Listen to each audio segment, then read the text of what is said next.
So it was announced that the Xbox 360 store will be closing after July 29th, 2024. After that, you will no longer be able to purchase and download Xbox 360 games or content such as DLC onto your Xbox 360. Assuming there are no changes from Microsoft that are announced in the near future, this will be the second digital storefront from Generation 7 home consoles to shut down, besides the Wii. Sony was going to shut down the PS3 and Vita stores in 2020, but after enough backlash, they kept them both going, but made it harder for you to buy stuff on them. However, Sony did shut down the PSP store. First off, I do think it's impressive that this online store has stayed up for as long as it has. By the time the Xbox 360 store shuts down, it will be a bit short of 19 years of service.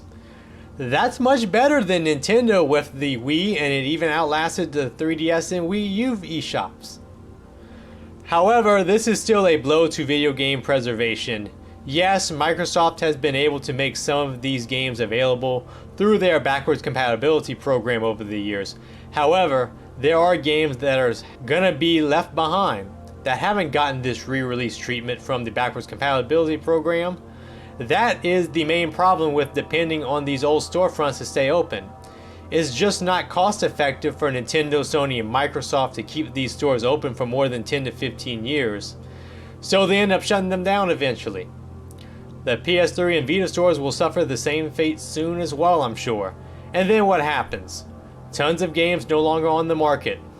What we need at the bare minimum is an independent third-party non-profit organization that can keep official backups of all the games stored on these storefronts, along with source code, so that whenever these stores go down for good, it's easy for the publishers, for example, to grab the backups of the source code to port the games over to the next generation, even if they didn't keep proper backups on site.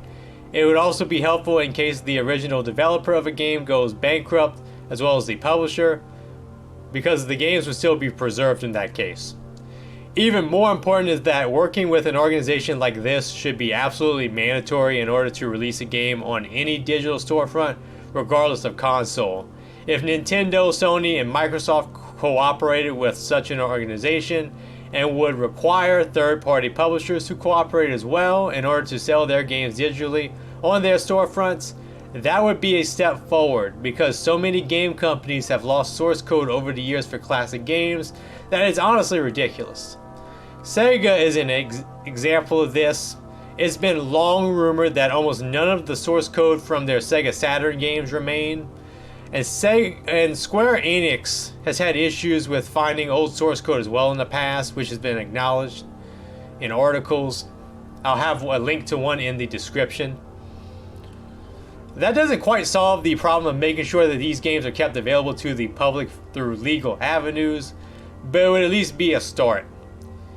Instances like these and many others have proven that you can't expect these companies to do the right thing on their own and preserve their games properly. Unfortunately, the problem with this solution is that you have to trust the industry to get behind an initiative like this and keep it going. A company like Nintendo that likes to have extremely tight control over everything they create is probably not going to go along with this anyway, and other companies will probably join them.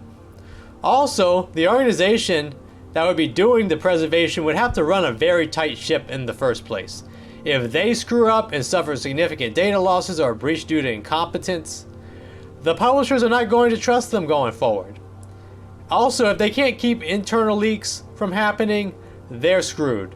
I'm not sure if major players in the industry are willing to take the risk of their games leaking or getting their DRM cracked quicker than they would have otherwise.